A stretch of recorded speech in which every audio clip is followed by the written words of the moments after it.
Hi, you're listening to Football Journeys, a B5 Consultancy podcast with me, Matt Himsworth, and my colleague Fraser Franks. Football Journeys is a podcast that ignores the glitz and the glamour of the beautiful game in favour of the pain, the graft and the rejection. In Series 1, we met Liverpool FC's academy class of 2013-14. There were 10 impressive young men who lived the roller coaster through the famous academy at Kirkby and beyond, but ultimately missed out on their Anfield dream. If you haven't yet listened to that series, then we strongly recommend that you do. From the boy wonder, dubbed the next Steven Gerrard, to the Spanish lads quickly adapting to English culture and football. The player told at the age of 21 that he'd have to retire before a donation of a new knee gave him a new lease of life and 15 more years of playing. And even the dramatic story of Darius Warden, who tragically spent time at Her Majesty's pleasure, but is now rebuilding his life. After 10 episodes, we're moving on from this group of lads to tell more and varied stories.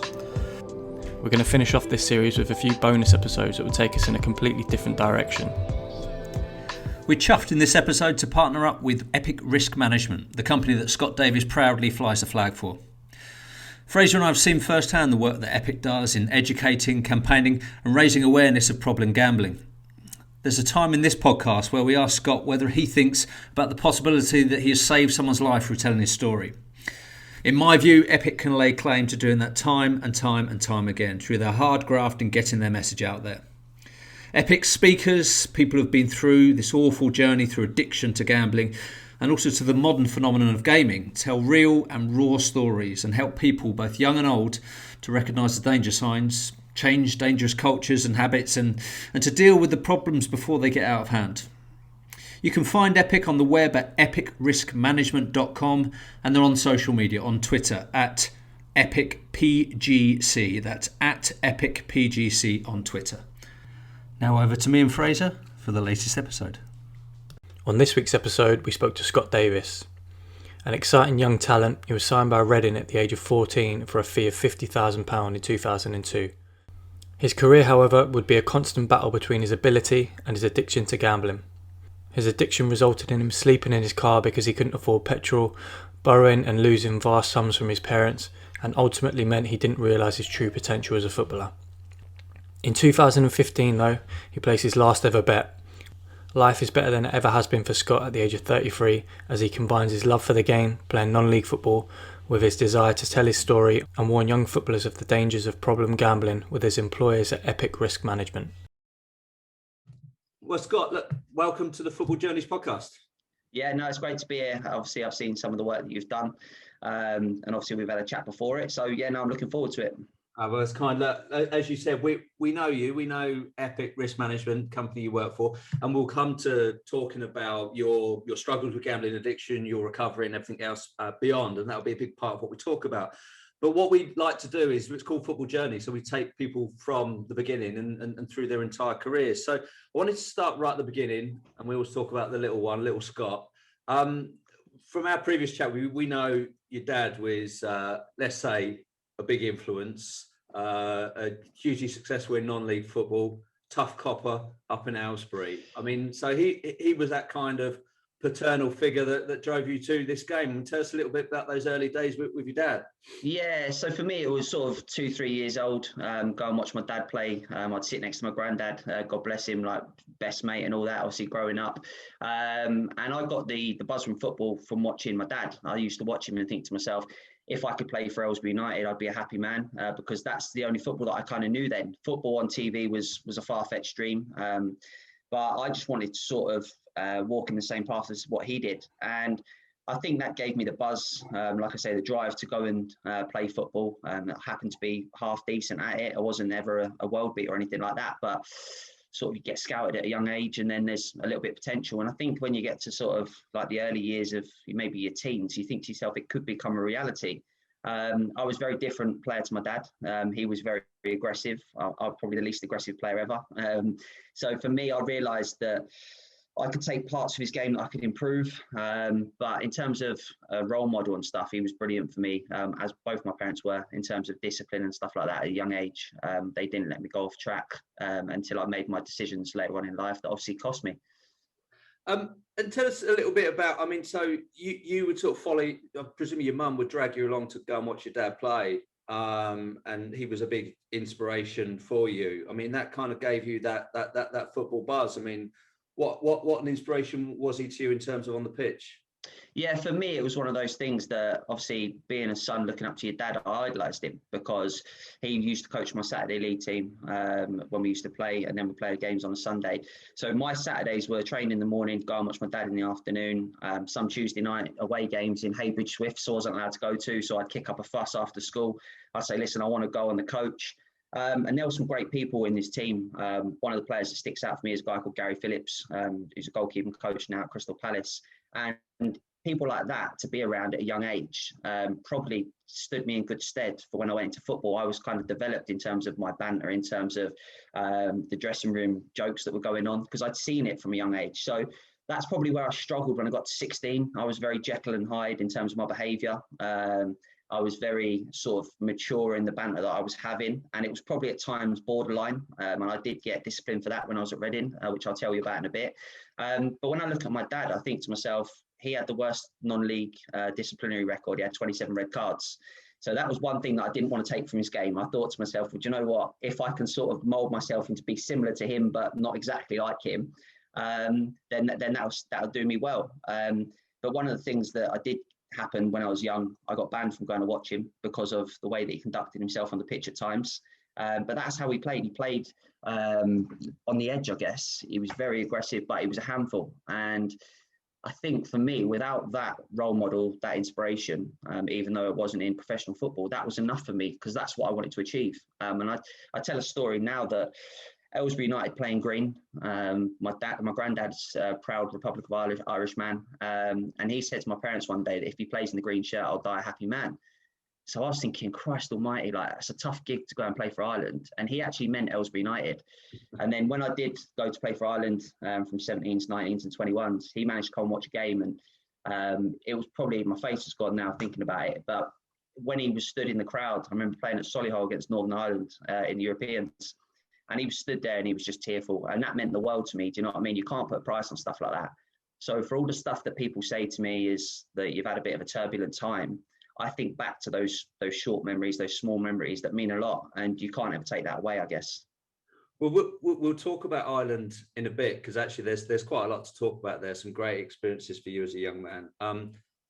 Anyone who loves football uses Wikipedia a lot. And we look through your career. You've had, well, there's a joke goes, more clubs than Jack Nicklaus, a lot of whom were in the non-league.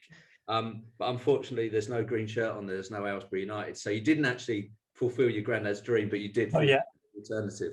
No, I think it's one of those ones. If I wanted to go and sign for Aylesbury United, I'm quite good friends with the manager. I could ring him up and say, listen, just let me have one game. And I can see that happening one day, if I'm brutally honest. It's still my hometown club, even though I've moved out of the town now. It's got a weird place in my heart for non-league football. Not many players have probably got it. And a lot of professional players, and I'm sure you've come across some, they kind of disrespect non-league. And I think for me, because I grew up around it, I always had that respect for it. We talk about it quite openly. The manager at Slough, a guy called Neil Baker, one of the joint managers, he grew up in a very similar situation to me. His dad was a non-league player. He then started playing non-league for Aldershot and Farnborough. And he says that he can see signs or similarities in the way in which we grew up. So when I did sign for Slough, I remember having that chat with him saying, like, listen, I really respect non-league. I know there's a lot of good players here.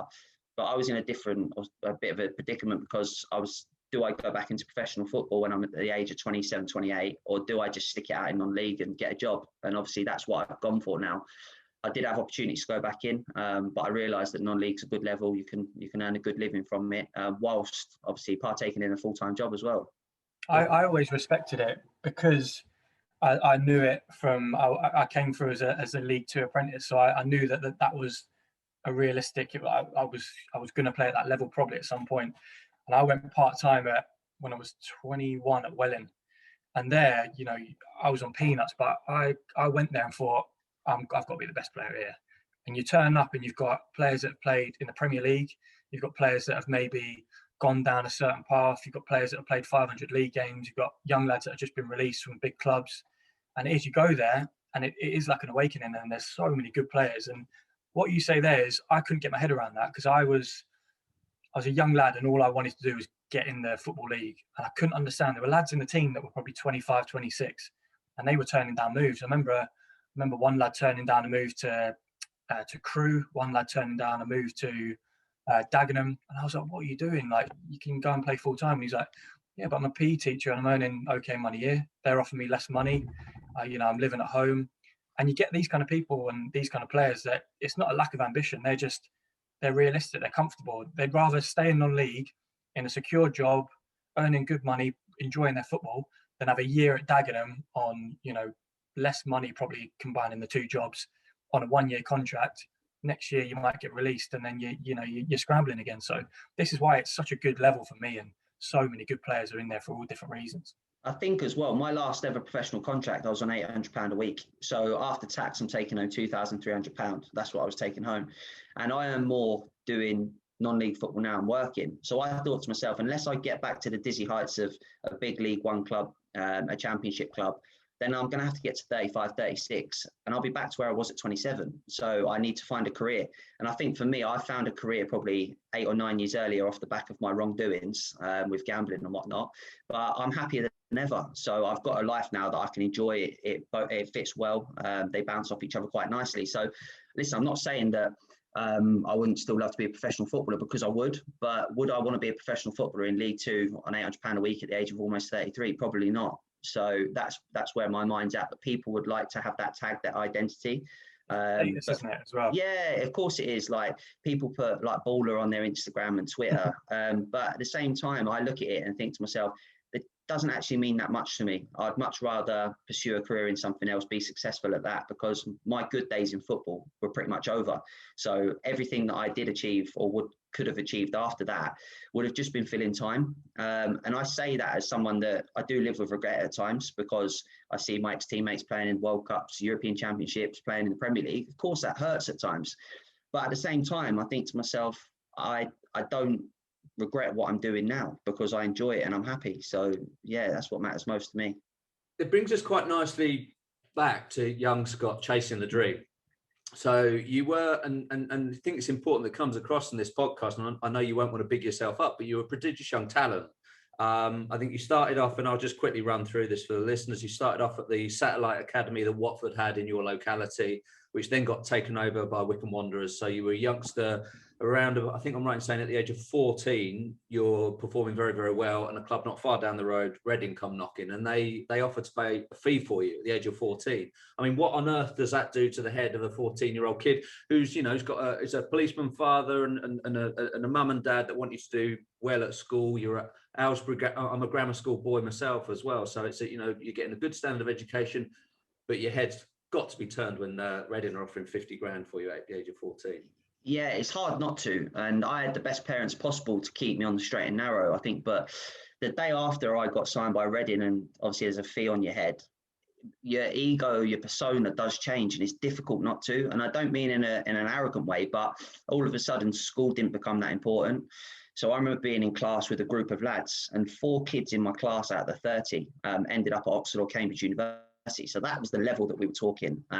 They were really intelligent lads, and I wasn't the most intelligent, but I would work hard from the age of sort of 11 to 14. So that's what made me be able to cope, I guess. But 15, 16 years old, I thought, well, I'm going to go and play football now. And the difference with my school is obviously day release and things like that. They wouldn't accept it. So everyone was saying to the school on a Friday, I need to go and train with Reading. And everyone else at school was like, yeah, fine. Mine were like, no, education comes first. Like, you don't go in on a Friday.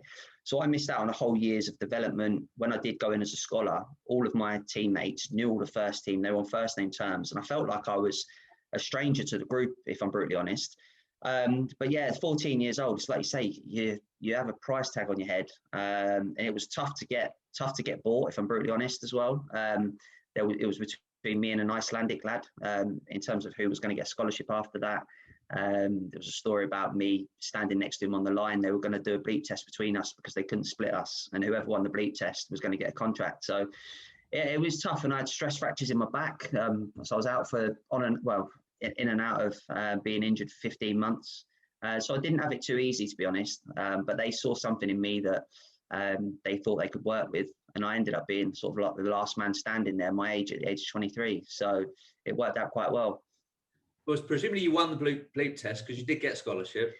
The bleep test broke. I'll kid you not. I was stood at Sonning Common on the hockey pitch, and they went to play the test or play the recorder, and it broke. And I couldn't believe it. I was thinking to myself, like, what are the chances of this? He was a tall Icelandic lad. He was about 6'4".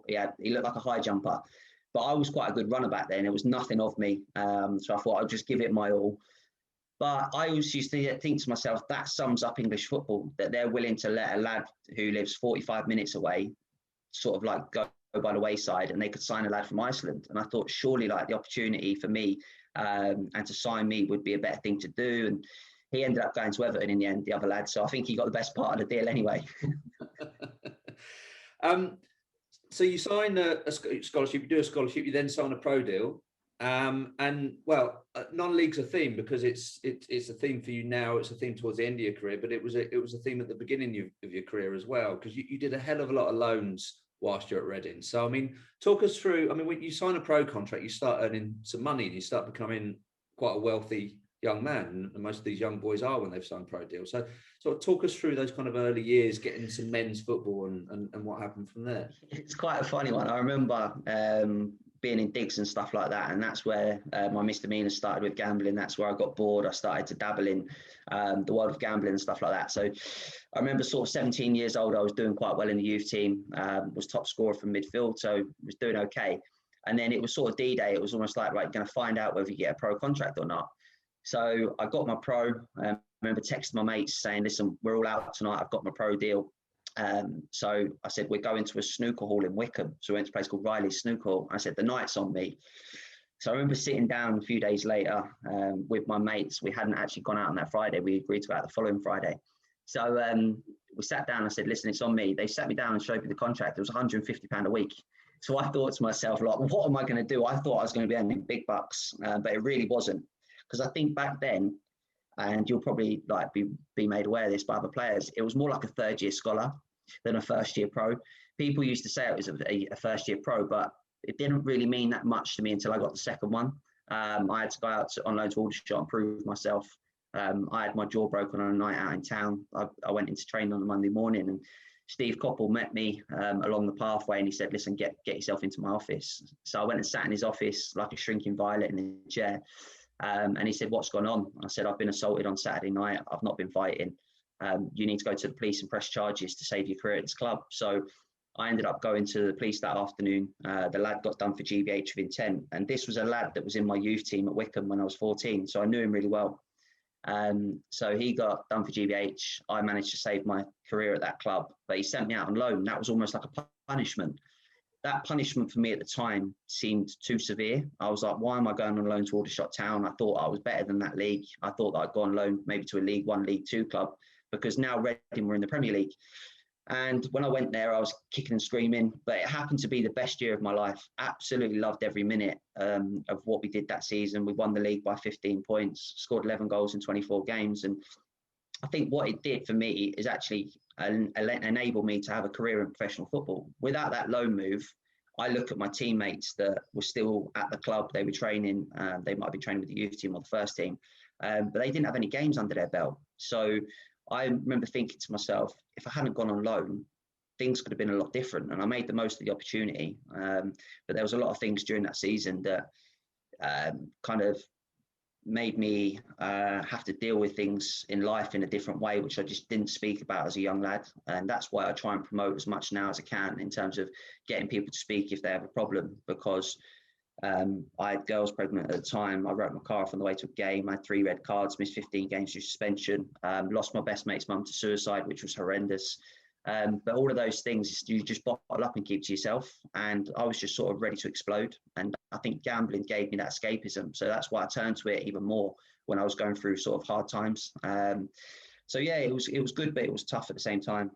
There's so much to unpack in what you've just said. And I want to maybe take it down a gear and focus on a couple of those things, because I think that it's really important. That season was really important to your story, because a lot of good happens and a lot of bad happens. So therefore it helps shape some of the wrong decisions that you made or the influences that you're under. And actually, one of the first things, I actually scribbled it down. when you talked about the nights on me, and it's something Fraser talks a lot about, is that financial image pressure that exists within football. And actually, forgive me for my opening question, I talked about you becoming quite wealthy at that early stage for a lad of your age. And I think there is a perception, wrongly sometimes, that lads earn a lot of money quite quickly, or they should be earning a lot of money quite quickly. And we talk now a little bit about the Instagram culture of, you know, making sure that your outfit's worth about $3,000 and then putting it on Instagram so you look really, really great. I mean, it's that kind of, it's a bit of a peer pressure environment, isn't it? You are the big baller now, so therefore you've got to spend all that money in Riley snooping. I think I had exactly the same contract as what Scott said there at Brentford. Mine was £150 a week, and I had friends that were going to college, and I think it's called EMA. They were getting £30 a week or something like that to go to college. But I was seen as this. Brentford were in League One at the time, and I was in and around the squad. I was seen as this big superstar footballer that was at a League One club. I was on £150 a week, and some of them had part-time jobs and were earning more than me. But I probably let them believe at times as a young lad, that status that we talk about as I was a professional footballer, I wanted them to think that I was doing well.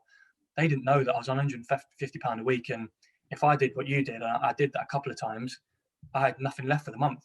But it was all about letting them think that, yeah, I was, you know, this successful footballer. But it wasn't really me. That wasn't really my makeup. And sometimes it takes going through that and realizing quickly it's not, you know, I'm not like a materialistic person or anything like that, but letting people having that image and feeling like when you become a professional footballer, I've got to start acting like one now, and I've got to get, we talked about before, the Gucci wash bag or Balenciaga trainers, and I've got to have this image. And I think social media now, I'm glad it weren't around when I was a youth team player, because I think that makes it a lot worse. But teammates and the industry can have a big impact on, you know, on how you spend your money, I think.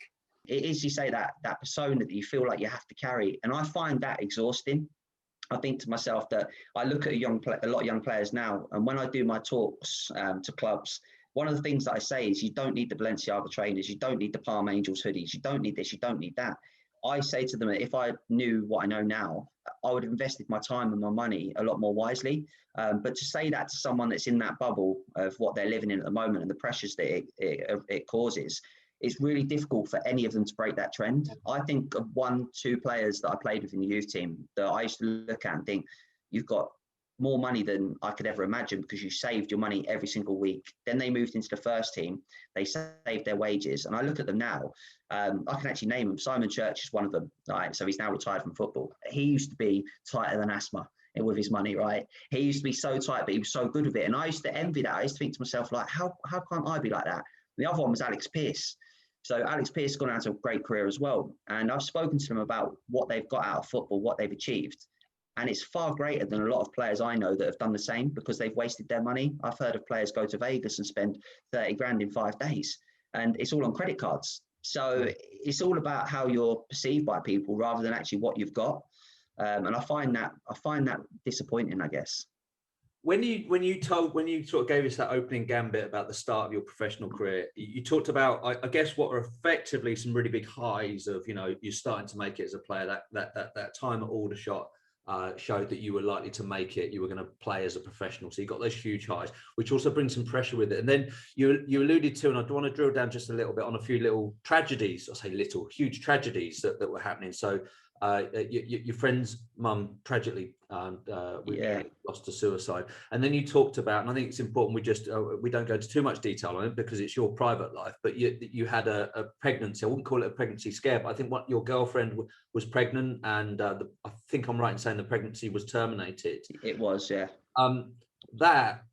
Those are two enormous things for a boy of 18 or 19 to go through anyway. You then had the massive pressure that comes from that football environment. You can see the rumblings of a lot of pressure on your head and on your mental health at that stage.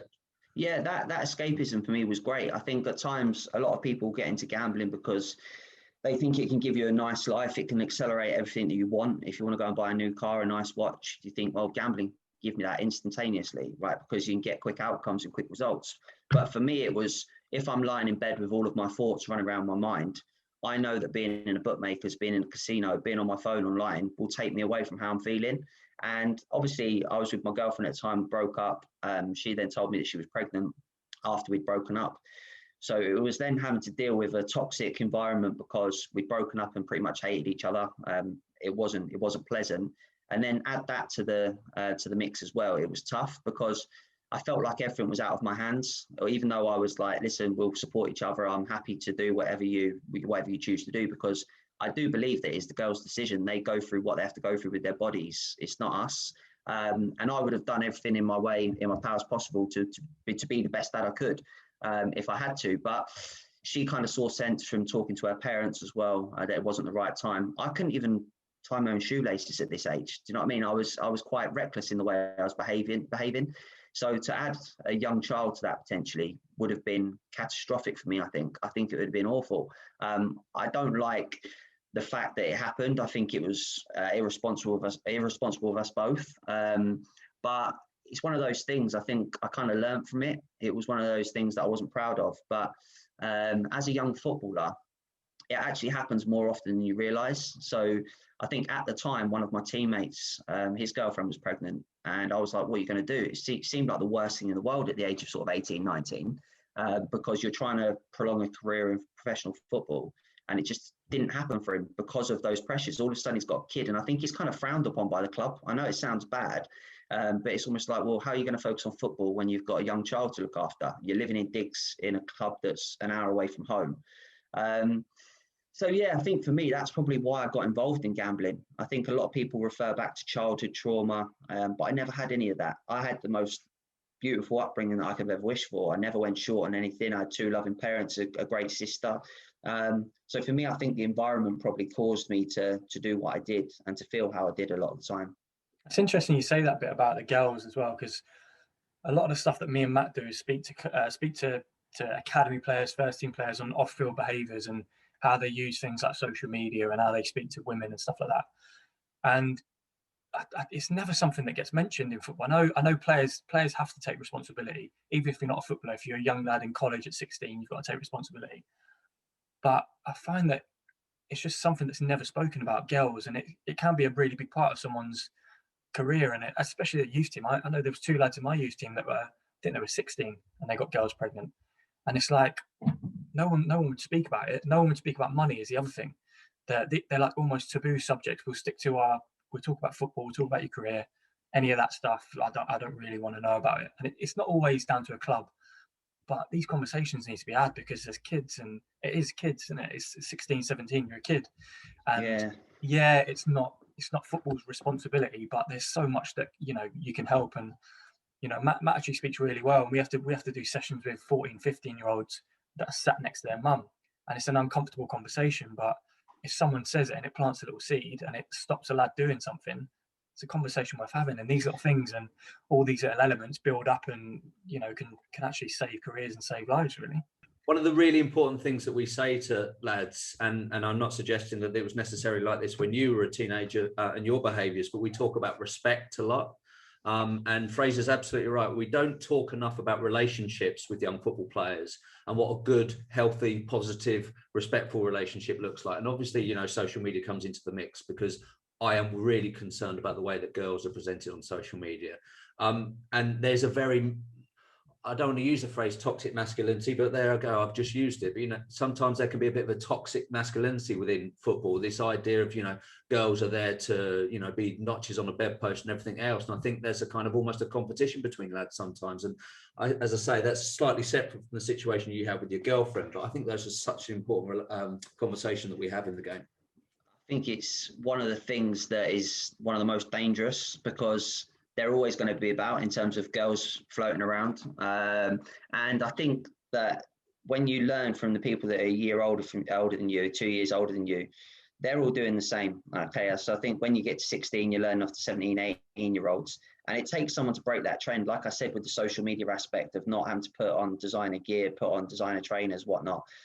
I've seen some horrific things in football clubs. Youth team for me was probably the most brutal in terms of treating girls. I've walked into change rooms where I've seen lads on video with their teammates' girlfriends and stuff. So how do you then deal with that as a young footballer? But I think one of the things is it's so just blasé. That's the word. You think it's never going to happen to you in terms of you get punished for the way in which you speak to a girl, you treat a girl, a situation you got yourself involved in. It's almost like this invincibility. I think that young footballers feel like they're invincible. And I wasn't ever a person that treated girls with disrespect by any stretch of the imagination. But at the same time, I could have done a lot more in terms of my responsibility, I think, around it.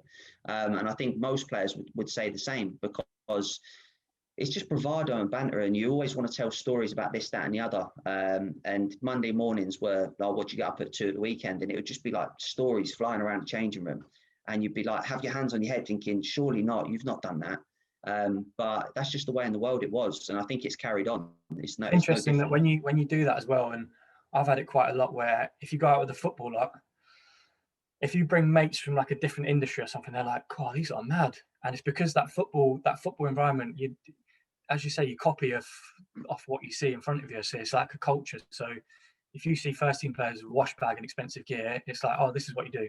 Then if you see first team players with, there used to be obviously a culture of people cheating and people having different girls here and there, then it normalizes it. And it's like, oh, this must be what everyone else does. You don't realize that it's someone actually sort of cheating on their wife or something. Other people from outside will be like, oh my God, what is going on here? But in football, for some reason, it was just like, yeah, this is what happens sometimes. And it's a cultural thing. And I think there is a change happening and stuff, but this is what we came into, I think.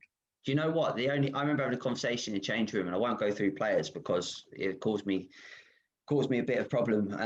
But I remember being in a change room with quite a large number of players, and we were talking about girls, talking about relationships, people married, people who had girlfriends. And the only 2 people in the change room that said they'd never cheated on their wife were 2 Scandinavian blokes. And that for me spoke volumes in terms of the culture, the British culture, the laddie banter and all that. And they were kind of disgusted by everyone else. And I'll never forget it. I was like a young pro at the time. I was sort of sat there quite sheepish, quite quiet, and just being a sponge and taking it all in. And I was like, wow, like, I can't believe this, like everyone but them 2. But you could kind of, if you had to put money on it, you would have guessed that, because they conducted themselves, they carried themselves in a different way. They were so respectful, so polite. And yeah, it's just that British culture. But I think it's not just football, there's a lot of other industries that you could talk about, like builders, construction. They're very much similar to footballers. Yeah, it's because, to be fair, it's a good point. It's because it's all I really know. So Yeah. you talk about your own world. I don't know what they, what the culture's like with them. Like, as you say, it probably is the same. That kind of culture, that masculinity, that brings us back to the start of your problems, I guess, Scott. That peer pressure environment where you started to be aware that there was this outlet that was pretty well accepted within the game. So I wonder whether you can kind of talk us through when you first started to place bets, or when you first started to be surrounded by that environment of chucking big lots of money, which frankly you didn't have at the time. Yeah, I remember Les Ferdinand used to fly his helicopter into training, and that was something that just grabbed me. I used to think to myself, that is incredible. Like, he's flying a helicopter one day, the day after he's driving in an Aston Martin or a Bentley. And I used to think to myself, I want that and I want it quick. And for me, I thought gambling would give me that life. I was sorely mistaken, and I found out the hard way. But then I remember a lad that was a year above me, he won £10,500 on a bet with 2 first team players. I think he put £50 on each. They won 10.5 grand, so £3,500 from a £50 bet. And I remember him buying a Cartier watch, and I thought to myself, like, it's not that difficult. So I started experiencing it by myself when I was living in digs. I started popping along to the bookmakers, 16, 17 years old, losing my £50 a week for the first time, ring my parents up and say, I bought a pair of trainers or a tracksuit. Could you lend me some money? My mum is the most giving person in the world. She would give you her last penny, her last pound, the last chocolate, whatever it may be. So I never, ever got told no. They would transfer me their money. I'd go and lose theirs immediately, wake up in the morning and think to myself, well, how am I going to get to training? I couldn't afford to get a £1.20 bus. Some mornings I'd set my alarm for 5 o'clock in the morning, put my bag on my back, walk 3.5 hours to get to training. And by the time I got there, I was exhausted. I was absolutely knackered. So some mornings I just didn't make it. I got punished for it because I didn't go. That afternoon, I'd get text messages from the physio, the manager, God bless him, Eamon Dolan, he's since passed away. But they used to be furious at me because I didn't turn up. The following day, when I did get there, I'd just run around the outside of the training ground by myself as a punishment. So for me, losing £50 a week in the bookies was affecting my professionalism straight away. And I didn't ever think that they would clash. I didn't think they would collide, but they collided in some quite unthinkable ways over the sort of next 10 years of me doing it.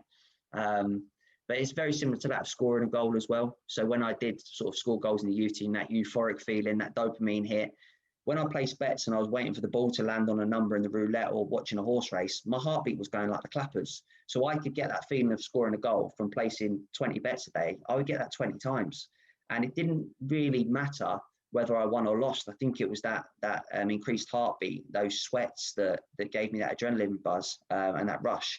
And I wouldn't say I was hooked straight away, but I very much enjoyed what I was doing. And it was very, very difficult to stop when the money sort of came in from successful times in football. And it just catapulted my spending with gambling. How big of an influence we spoke about teammates and the culture.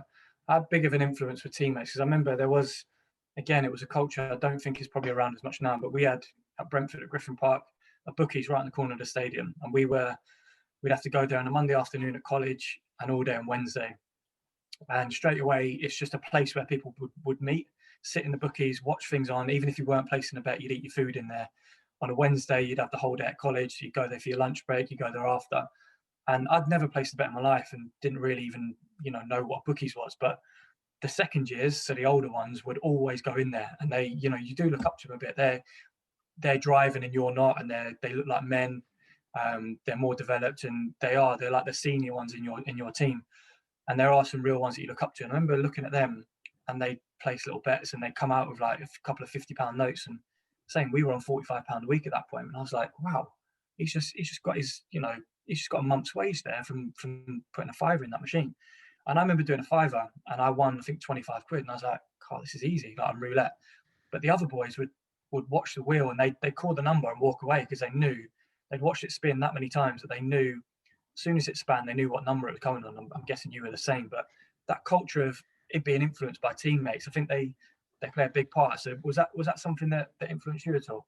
I think for me, the teammates thing was influenced when I went to Aldershot because I was a boy at Reading. I was seen as a kid. And then when I went to Aldershot, I was deemed as a first team player. So when I sort of sat on the bus for the first ever time travelling up north, I got a shout down from the captain, do you want to play cards? And I was like, yeah, of course I do. They thought that I was on bundles of money. I was now on £400 a week in the second year of my pro contract. And I remember sitting there over the next 2.5 hours, I lost £2,500. And it wasn't cash that I handed over. It was money on an IOU sheet. So it had to be paid by the following Friday. So I thought to myself, I'm in a bit of a pickle here. I've lost 6 weeks' wages. I've got no money in my account to pay that debt. So when I did get home the next day, I had to ask my parents to lend me the £2,500. Reluctantly, or straight away, they said no. And then reluctantly, the following day, they gave me £2,500 in an envelope to pay that debt because I was planning on getting a payday loan, and £2,500 was going to cost me £6,500 to pay back. My mum didn't want that happening. She didn't want me having any debt as such, so she gave me the money. But I think for me, the peer pressure was at the beginning. It was like, yeah, I want to go to the bookmakers with my friends. I want to go and spend time with them in there, with the older boys, the bigger boys. But in the end, when I started losing large amounts of money, I started going by myself because I didn't want people realizing how bad it had become. So it was like desocialized gambling. And I think that's one of the telltale signs that is when I started becoming embarrassed about it, I didn't want people to see it, and because I was ashamed of what I was doing. So it started off from me trying to imitate the older lads, be accepted as well, I guess. I think the card school on the bus is usually like the loudest place to be. It's usually the bigger characters, the older lads. So I wanted to just be a part of that. And I learned the hard way. They nicknamed me the cash machine because every service station we stopped at on the motorway, I used to have to go to the cash point, withdraw money and hand it over to someone because that's just the way it was. I didn't know what I was doing in this card game, but I wanted to learn. It's fascinating. I mean, when you tell that story, it sounds like a young kid getting bullied. But I guess what we can look at it is they thought, and maybe you allowed them to think, that you were much wealthier than you were, and it wasn't creating a problem for you. And I think that's where it goes from a little bit of lack of awareness, lack of proper conversations within that team environment. And no one's brave enough to step up and go, well, hang on a minute, has anyone actually checked in with this lad? Yeah, my mum used to say to me all the time, she went like, do they not understand like how much money you're earning, how much money you're losing? And are they willing to take the money off you when you have to pay your debts? And my dad was very much of the case, like he understood football. He knew that it was a brutal industry. He knew it was cutthroat. People don't really care if they're taking £1,000, £2,000 off you because you're playing a game, you're willing to lose that money. But the whole time that I was playing, no one ever checked in with me. And I think now that when I see players that are putting bets on roulette, horses, whatever it may be, and I see that they're on their phones, one of the first things that I do, I feel like I've got a duty of care to do it, is listen, like, don't do too much. Do you know what I mean? Like, make sure you've got enough money to pay your bills. If it becomes a problem, reach out, speak to me. But back then it was just, listen, head down, crack on, do what you're doing. The whole time that I played football, I walked into a change room for 11 years. People used to say to me, how are you, Scott? You all right? Yeah, I'm fine, thanks, mate. I would pretty much say for 6 or 7 of those years, I was in an absolute state. I was in a pickle.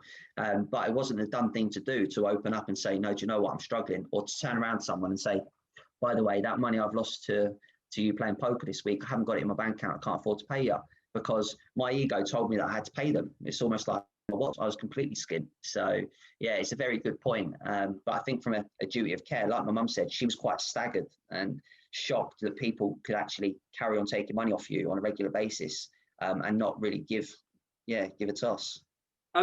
Let's just do a little step aside just for 1 minute, because it's important that we follow your entire football journey. And, you know, there were some great highs during your career. And I know, I'm pretty sure I'm right in saying it was during your time, you had 2 seasons effectively on loan at Aldershot. And during that time was a time which you realised what you thought was your granddad's dream, but turned out wasn't. You pulled on the green shirt of Ireland. And, you know, it was a pretty decent generation of young Irish lads that you were playing with at that time. I'm kind of looking at a list of under 20, would it be under 19s and then under 21s you played for? 17s, 19s, 21s, yeah. So all the way through. Names like Seamus Coleman, James McCarthy, Anthony Stokes. There's some really, really good players. I mean, how did it come about when, you know, you are what, I presume 3/4 English and 1/4 Irish through your grandfather. Were you always have your eye on wearing the green? I mean, how did it all come about? I was actually having this conversation with a couple of friends the other day. So I was chatting to Jefferson Louis. I'm sure you know him. He's one of my best mates. Richard Paquette as well. So we were on FaceTime and we were talking about international football because they played for Dominica. And the one thing that I've always said is that if I was ever good enough to have been selected for England and selected for Ireland, then I would have chosen Ireland to make my granddad happy. And I mean that. And people were like, no chance. But I really do. My granddad was a passionate Irish man, and he didn't have too much love for the English. So if I had an option or an opportunity to decide, it wouldn't have gone down too well with him, I don't think. But how it happened was that my mum's cousin was in Ireland and he was a taxi driver, and he had the Irish manager in the back of his cab one day. And he said, oh, I've got like a cousin that plays for Reading. He's obviously got Irish in him because his family are from Westport in County Mayo. And it was a few weeks later, we played against Crystal Palace. We won 6-0. And my mum was sat in the front seat of the car and she turned around and she said, oh, I've just had a text. She said, you've been called up for the Irish squad. And I'm thinking, my mum's got a text. Like, this is just the way the FAI works. It was completely different to any other organisation. So I got the call up. I had to get a passport within 48 hours and I managed to get it in a couple of hours. I went up to London and they fast-tracked me. I was sat in this embassy for the afternoon, got my passport and I flew away to Germany to play in European Championships. I think they're Germany, Iceland and Lithuania. So I remember being there thinking to myself, well, I'm kind of just making up the numbers. A lad called Simon Madden that was at Leeds United got injured. He was the right back and I was a centre midfielder. He got injured, and what happened was the Irish manager rang Brian McDermott at Reading and said, Scott Davies, like, I've seen that he's played a few games in the reserves at right back. Can he do a job for us? And he was like, yeah, definitely. So they gave me an opportunity and I nailed that spot down for the next few years. So I ended up playing right back for Ireland. I remember being out there, my first match out there was against Iceland. My dad kind of rang me up and wished me luck. He said, listen, good luck. I'm not obviously going to come out there. It's a long way to come. And then the second game was against Germany and I went to pick up the ball to take a throw in. And all I heard was this whistle. And my dad does this whistle that I thought to myself, surely not. I turned around and my dad stood there with my best mate. So it was special. I thought to myself, they've not told me because they didn't want me to get nervous. And it was maybe 20 minutes into the game and I was having a decent enough game. And I was like, Dad, what are you doing? He was like, just get on with the game. So they ended up staying in the hotel with us that week. And I thought there and then that I'd done okay in that European group, we qualified and got promoted into the next stages, where we played England, Northern Ireland and Serbia, and that was held in England. So yeah, it was something that happened very, very quickly, but I ended up playing maybe 20, 25 games in total over the 3 age groups. So yeah, it was a great experience to travel the world, play against some great players in the time that we did. So yeah, no, it was class. And with some great players as well. I mean, talk to us about. I mean, I remember a big buzz about Anthony Stokes. I know he had a good career, but he didn't quite realise his potential. He was a great player, and then obviously Seamus Coleman's one of Ireland's all-time right backs. So presumably you weren't always needed at right back. No, so what happened? Stokesy was like the wonder kid, and I mean a proper wonder kid. Arsenal bought his mum and dad a house. They moved him over from Dublin.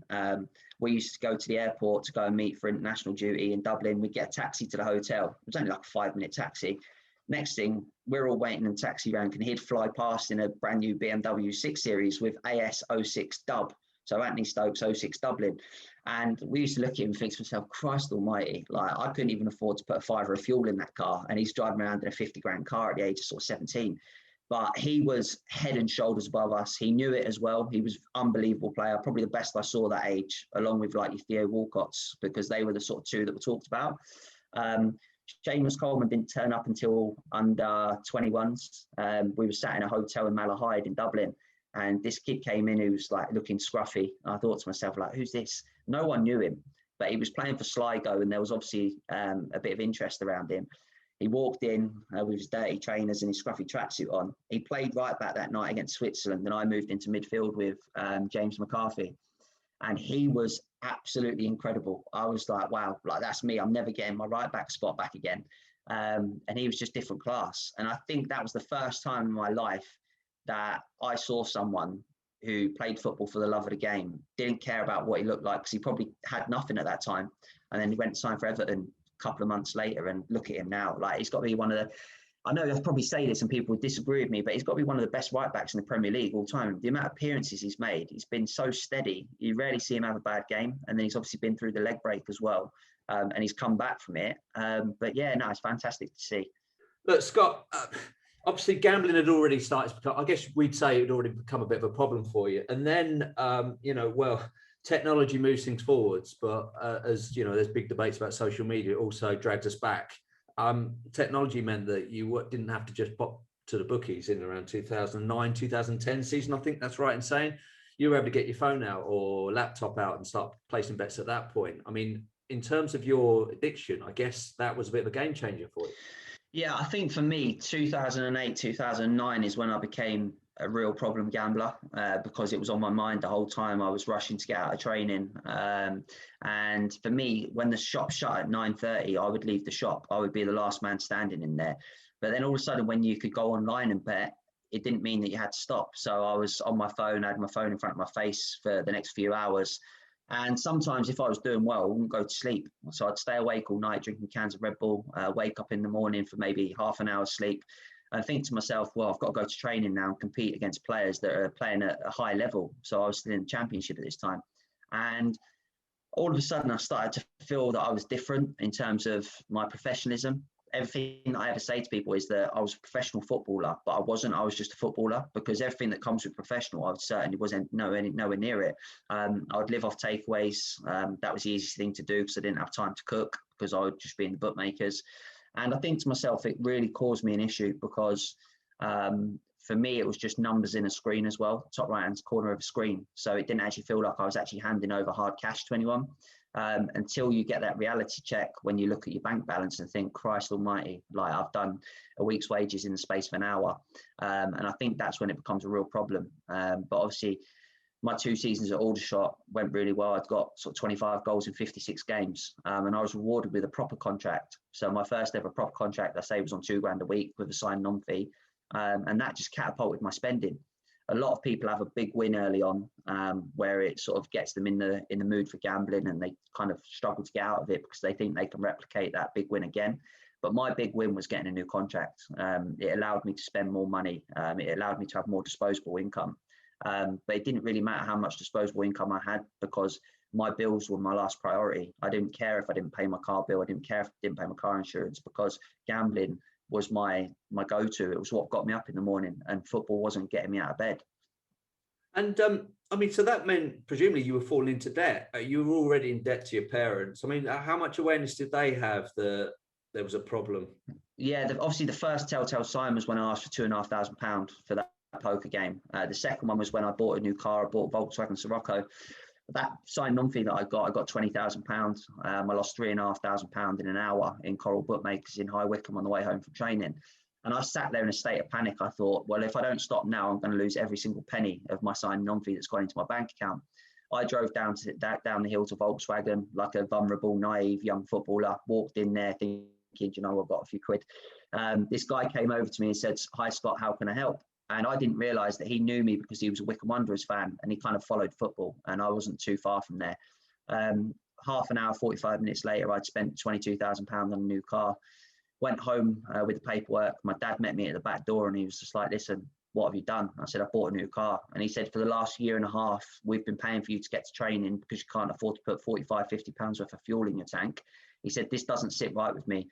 He went upstairs, he packed my bags, he brought them down and said, "You know what, go and live your own life." He said, "All you do is consistently make bad decisions." I begged and pleaded. I said that I was sorry and I said that I was changed from that day. That was at the age of sort of 2021. So that was the second sort of big thing that happened in amongst our family in terms of my gambling. But they knew it was a problem. But the problem is that I was getting paid now £8,000 at the end of every month. So I was ready to sort of go again in a few weeks' time. But during that time that I didn't have any cash, for maybe 2 or 3 weeks a month, my mum would just subsidise it because that's the kind of person that she was. She was a soft touch. And I look back now with huge regret that I could sort of do that to my mum and that she would hand over cash, but she just wanted the best for me because she's just a brilliant person. If I asked my dad for money back then, it would have been very different. He would have paid for me to get to training because he didn't want me to lose my career, but he wouldn't have paid for me to go on nights out and stuff like my mum did. So she would give me a bank card and say, "Listen, don't go stupid." And I'm going on nights out with my mum's bank card when I'm a 21-year-old professional footballer on over 100 grand a year. And that's the God's honest truth. And that happened for probably 5 or 6 years. And so you talk about not being able to get to training. I mean, just to be clear, that means you're not able to put petrol in your car. Yeah, it's as simple as that. I've been declined for a can of Coke in a petrol station before when I'm on over 100 grand a year. So it just became the norm to me. It was almost like, you know, when you play like card roulette and you put your cards in the middle and you pick out the card and the way it picks out the card and they have to pay for the whole bill. That was like a risk for me that I took going to pay for things in a shop because I just didn't know which card was going to work. I didn't know if any card had any credit on it at all. And I'd have to make up excuses when I'm stood in shops and say, "Oh, I've got the wrong card. Let me just pop back to my car and get a different one."